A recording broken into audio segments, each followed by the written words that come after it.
Shalom, selamat pagi Bapak Ibu Saudara-saudara yang dikasihi oleh Tuhan Yesus Kristus. Berjumpa kembali bersama saya Pendeta Eka di dalam renungan firman Tuhan pada hari ini, hari Sabtu, doa pagi bersama-sama 6 November 2021. Kiranya sukacita dan damai sejahtera dari Tuhan Yesus Kristus menyertai kehidupan kita sekalian yang pastinya mendatangkan kebahagiaan dalam hidup kita. Puji nama Tuhan. Sampai pada pembacaan kita hari ini 6 November 2021, yakni Nehemia pasal yang ke-11. Firman Tuhan memberkati kita sekalian. Baik, sebelum kita merenungkan bagian pasal yang kita baca hari ini, kita akan berdoa. Tuhan Bapa di sorga, di dalam Yesus Kristus, kami bersyukur atas kasih setia Tuhan yang boleh nyata dalam hidup kami sampai pagi hari ini. Tidak ada yang bisa kami balas untuk setiap kebaikan Tuhan selain daripada memuji menyembah Tuhan seumur hidup yang Tuhan percayakan pada kami. Juga saat ini kami mau terus duduk dekat kaki-Mu, mendengarkan sabda-Mu. Engkau yang berkata-kata atas kami melalui firman Tuhan. Engkau juga menolong kami untuk kami dapat memahami apa yang Kau maksudkan. Terlebih daripada itu semua, nama Tuhan dimuliakan, tak kalah firman Tuhan digenapi dalam hidup kami. Terpujilah nama-Mu Bapa, demi nama Tuhan Yesus kami berdoa. Amin. Bapak Ibu Saudara-saudara yang dikasihi Tuhan, dalam pasal yang ke-11 ini kita mau belajar bagaimana ada kesepakatan dalam pengambilan undian atau pembagian sesuatu dengan undi, termasuk tempat tinggal, ya. Untuk menentukan suatu keputusan dibutuhkan suatu cara memang. Nah, tradisi kuno di dalam Israel memaparkan pola undian dalam sebuah pengambilan keputusan.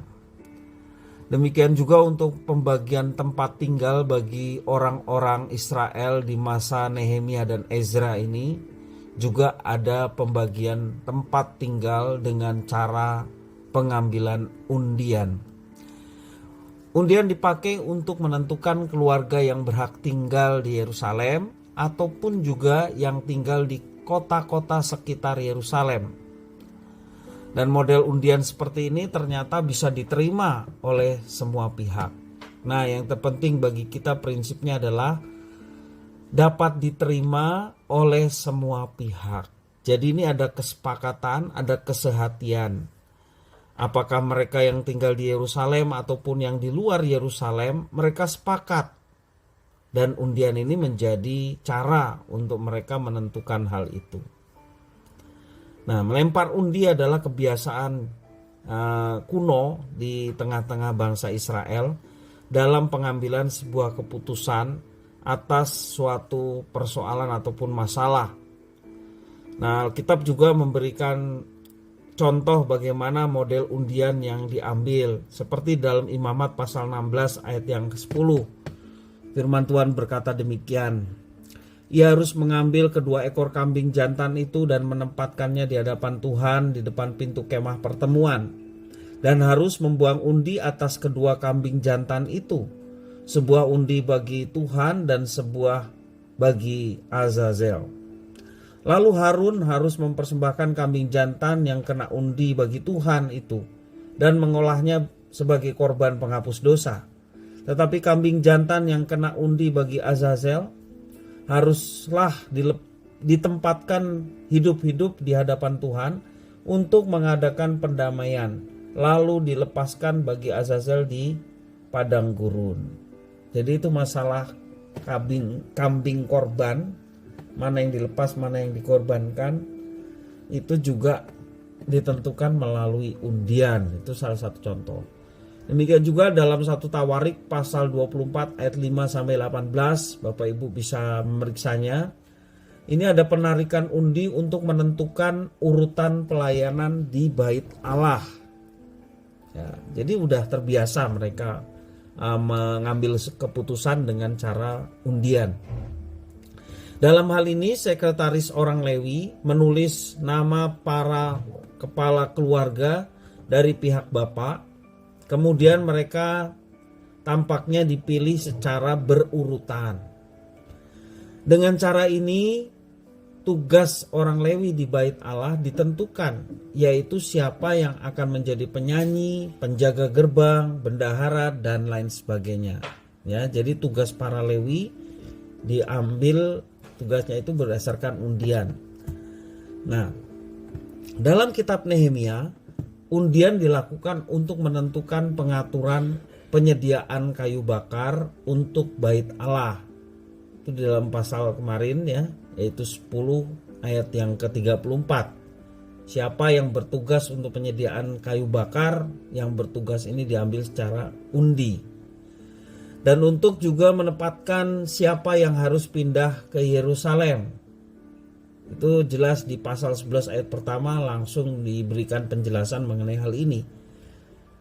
Pasal 11 ayat 1, para pemimpin bangsa menetap di Yerusalem, sedangkan orang-orang lain membuang undi untuk menentukan 1 dari 10 orang yang harus menetap di Yerusalem, kota yang kudus itu. Sedang yang 9 orang lagi tinggal di kota-kota yang lain. Nah, para pemimpin bangsa menetap di Yerusalem, sedangkan orang-orang lain membuang undi untuk menentukan siapa yang menetap di Yerusalem. Itu di dalam ayat 3-20 dijelaskan. Nah, bagi mereka yang mendapat tugas diwajibkan tinggal di Yerusalem, selebihnya secara otomatis tinggal di kota-kota lain di sekitar Yehuda. Nah, Bapak Ibu Saudara-saudara, apakah orang-orang zaman sekarang masih menggunakan undi sebagai alat bantu penyelesaian persoalan?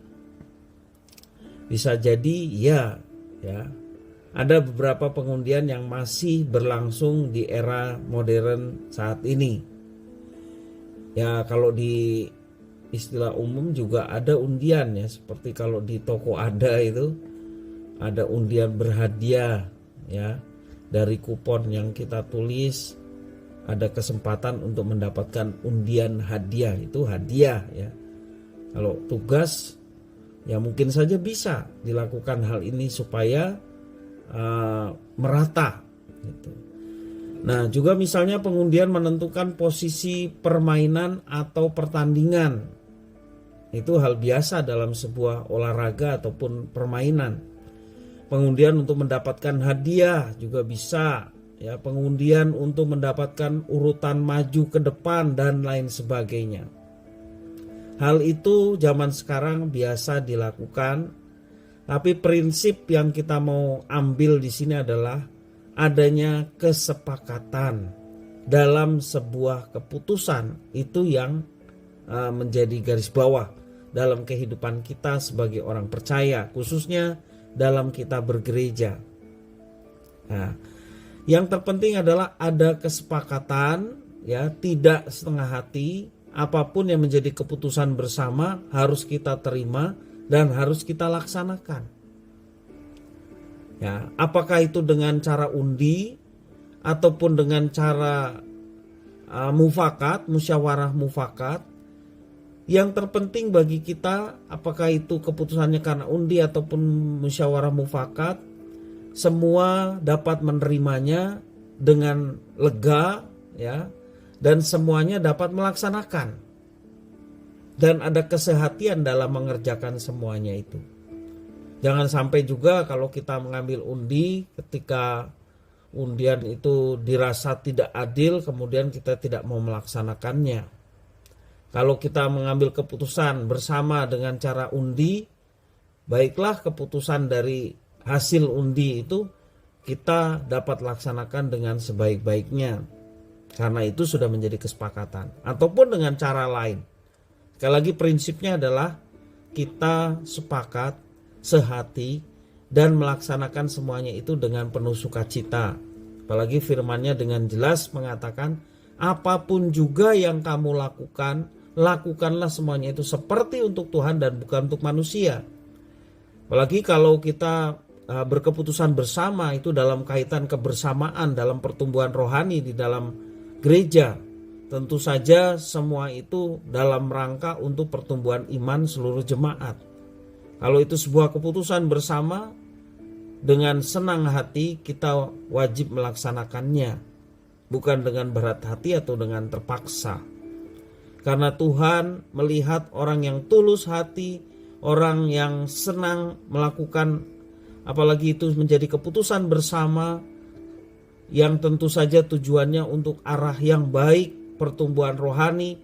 Tuhan senang melihat semuanya itu, maka Dia sumber segala berkat yang akan memberkati dari kerukunan dan kesepakatan yang boleh kita ambil bersama-sama.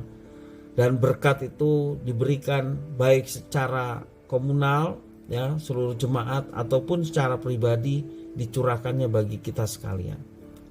Sekali lagi, mari kita, apapun yang menjadi kesepakatan kita dalam sebuah keputusan di gereja, kita laksanakannya dengan penuh sukacita.